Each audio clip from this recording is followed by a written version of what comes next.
Yes guys, welcome back to the channel, and today we're talking Dustin Johnson because as soon as this guy wins a tournament, I feel like I've got the whole next day of golfers asking me, do I need to do that to my wrists? Do I need to do that? I'm like, no. But wrist angles at the top of the backswing is something that we do need to understand, and it is very much reliant on where the club face is. So whether we change it or not is dependent on the club face position. Now, golfers that say, I want to try and get that cut position like DJ because he strengthens the club. DJ closes the club face at the top of the backswing and hits a fade. So that doesn't quite set with the narrative, does it? When golfers close the club face, they're generally thinking of a draw shape.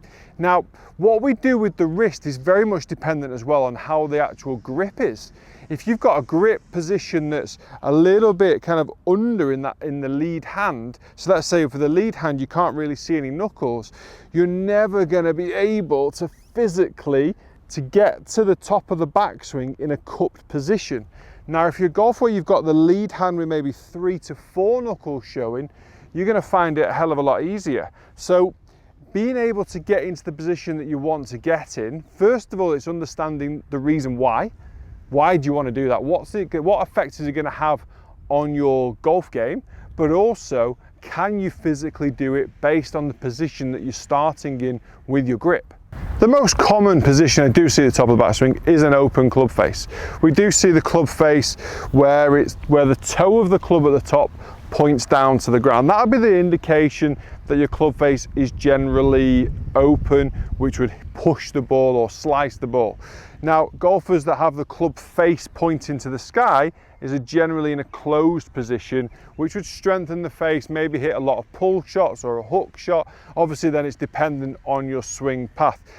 Us as coaches, we generally want to see a golf club that's a bit stronger than neutral, because you know what, if you pull the ball to the left or pull the ball to the right, if you're a left-handed golfer, at least you're getting the distance. Distance is key on these golf courses. We want to make sure that if you're going to miss your target, which we all do, you're going to miss them next to the green.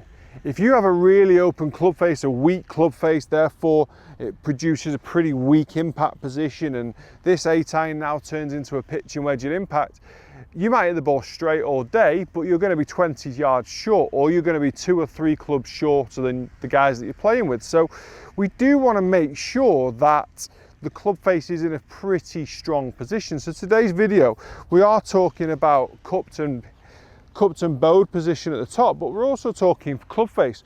What position should that face be at the top of the backswing? What position should it be as it gets to the top of the backswing? Okay, so let's try and let's set a bit of a precedent. What do we want to see?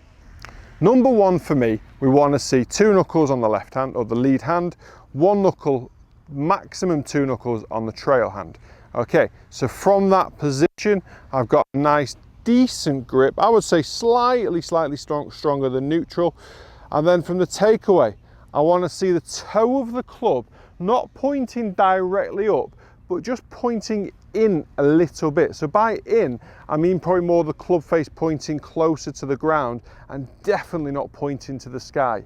So I want to see the club face slightly closed on the takeaway, or as you may perceive it to be closed. A lot of golf coaches, including me, when they see the club face here, it's a parallel angle to the spine, so that would be neutral to me. However, a lot of golf coaches will also argue that toe of the club straight up is also a neutral position. I don't really think it's such a massive talking point or such a huge deal. Let's setting ourselves a nice couple of checkpoints. 2 knuckles on the left, 1 on the right, club face pointing slightly down towards the ground, or toe of the club up. I'm happy with either, but then from this position, it's how do we get to the top? A lot of golfers will roll the wrists, and this opens the club face to the top of the backswing. You can see where my toe of the club is pointing now. It's pointing directly to the ground, okay? So I'll wave it around there, make sure you can see it in the camera. Club face is pointing to the ground, which will often encourage a weak impact position and a very lofted club face, or open. Absolutely not what we want with an 8-iron in the hand. We do not want to be hitting a high push, slice, or anything like that, or loss of distance with an 8-iron. Got the club face here. As we rotate up, I always feel like the back of the trail hand knuckles are going to come towards the forearm. I think that's a really good way of thinking how we're going to hinge, because as we do that, it's the hinging of the left hand that's important.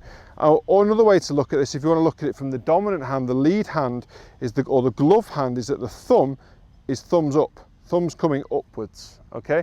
Once you're in that position, as the thumb starts to work upwards, then at the top of the backswing, that now is perfectly neutral, okay? So where that club face is pointing right now is neutral. Open, neutral, can't quite do it, but closed, okay? So you'll notice I've gone bowed there. That's because of my grip position, because we've got a nice neutral grip position. And notice how I can't even do bowed, okay? And once I get 2 knuckles on that left hand, I can't even bow my wrist. So golfers coming in for lessons, having seen Dustin Johnson win a PGA Tour event or win back-to-back PGA Tour events with bowed wrists at the top of the backswing, you've got to be able to even do it. And that's the grip position, okay? So there's your 2 checkpoints. 2 knuckles on the left, 1 on the right, toe of the club pointing slightly down at setup on the takeaway.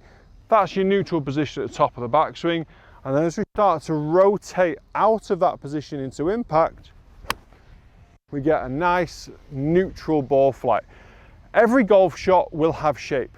Never ask for a straight golf shot. It's not going to happen. We don't have it. No one swings the golf club at 0 degrees swing path with a 0 degree club face. Nobody does it.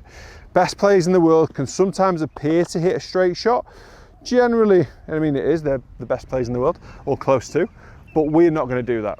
One of the things we've got to be trying to do is always come back to a bit of basics, okay? Grip, 2 knuckles, 1 knuckle on the right hand, toe of the club down, neutral to the top of the backswing because I've got the right wrist hinge position. And then on the way down, I'm going to release it. Oh, a little bit thin, but because my face is generally straight, I've hit a pretty straight shot as well. So the understanding of the club face, understanding of the positions you're trying to get into, it's not about just asking for the DJ position. It's about understanding the position that you're in now and the position you want to get in and why you want to get into that position. That's also massively important. How is it going to improve and affect your game?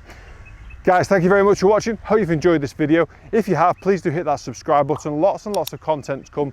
This winter, we're in now prime season for golf out here in Dubai. If you are ever in Dubai, drop me a message. Let's play golf. Guys, thanks for watching. See you again soon.